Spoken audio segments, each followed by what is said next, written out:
What's up, Gator fans? Hopefully you're enjoying the madness that is the transfer portal being wide open right now. I want to talk about that and a few other things in today's video presented by BetUS. Okay, so first, let's talk about some monumental news for the Gators, and that is the fact that Caleb Banks is coming back. That is really, really a big time thing for UF. I'm going to tell you why. So last year he had 4.5 sacks, 7 tackles for a loss, 2 forced fumbles, was just a force late in the season against Ole Miss and LSU. I feel like we just saw him all over the field, right? And getting him to come back, his evaluations were, pretty decent. He probably would have been a day 2 pick, but, high on day 2 early in that day. This is bigger than getting a D lineman out of the transfer portal. Even if it's somebody that's highly rated, you don't know how they'll fit into your system. You don't know how they will fit into the culture. So just being able to keep a guy who is at the talent level, maybe even above the talent level of some of the guys you would be going after in the transfer portal, this is a huge pickup. He told Florida Victorious, I know we're going to get to the national championship, and I didn't want to miss that. I didn't want to not be a part of that. So, and that speaks to the culture that's going on at UF. And listen, I will preface all of this by saying I am personally not sitting here saying that Florida will be playing in the national championship game next year. But you know what? I want every single person on that roster to believe that they can. And I think the fact that he is more concerned about what he might miss out on at UF, the good things that are going to happen for this team instead of being worried about the good things that will happen for him in the future in the NFL, I feel like that speaks volumes. That speaks volumes about how he operates as a person and truly the culture that Coach Napier has built at Florida. I love that he's back. And like I said, he would have been a day 2 pick. I think he would have gone early in day 2. The fact that he still wanted to come back is huge. Let's talk about the postseason. But first, with the playoffs coming up, you can bet on all the action by visiting BetUS and using our code YouTube150. That gets you 150% bonus on your first deposit and 125% on your second and third deposits, all up to $2,000. We appreciate BetUS for their support, so make sure you go check them out.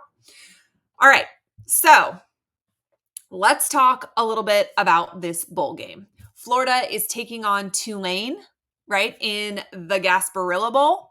This is local for the Gators. It's in Tampa. I feel like that makes it, fans will travel well. The team doesn't have to hurry up and get over early. They will want to enjoy some of the fun things that come with a bowl game experience.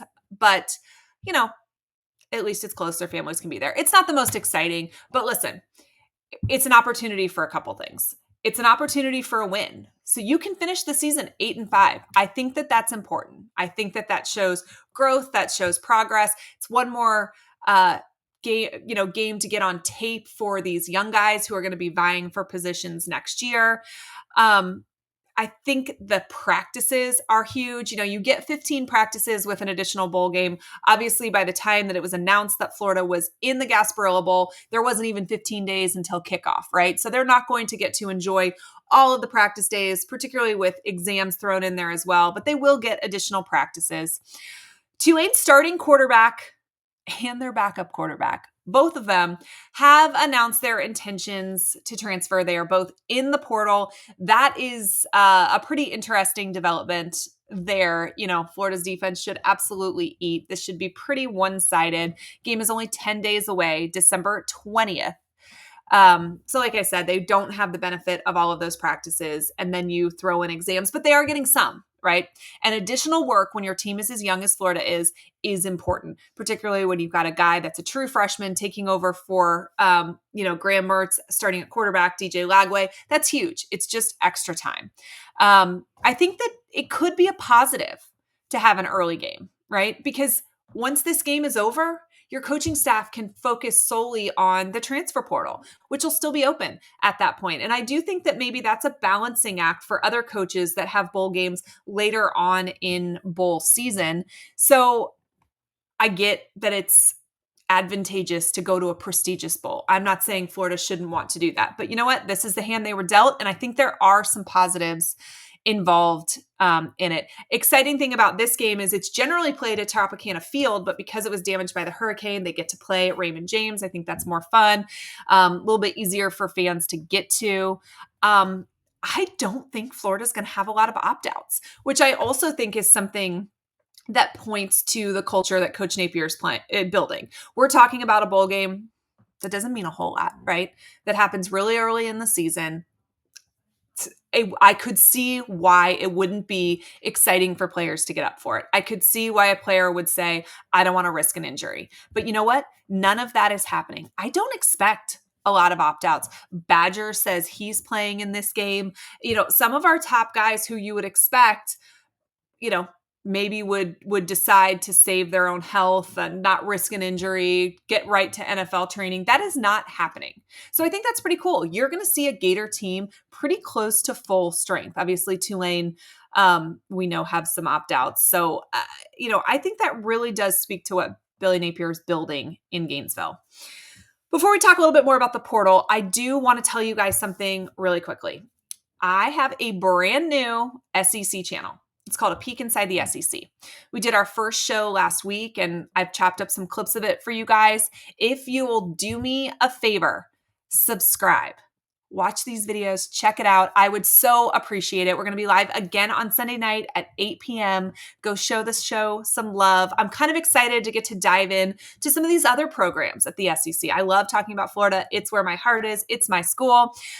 But there's some amazing tradition, history, cool storylines all over the SEC. And I can't wait to dive into them a little bit more. So make sure that you are subscribed over there. It really helps me out. Okay, transfer portal. It's open. It was an insane day nationally with so many guys hitting the transfer portal, just kind of all over the country. And I know for a fact that UF has some major targets setting up visits. And, I really think Florida's success or failure in 2025 is going to be based in large part by their success the next little bit of time here in the transfer portal window. We have a solid roster, a really solid base right now. But this window gives us the opportunity to go from a good team, an average team, to a real competitor, have a real opportunity at making the playoffs. I think if we shore up just a couple positions, I think Florida's going to look to pick up a wide receiver or two. I think they're going to look to pick up a DB or two, potentially a D lineman. But I really do think UF could just elevate their game to a way that we could be competitive with anyone in 2025 with the right pickups. Now, is UF going to see any attrition? For sure. When you talk about the recent House ruling and the different numbers that are coming out, we're going to have to get our roster down to 105. We've got our roster at about 130 right now. That's a complicating factor, right? And we're trying to add.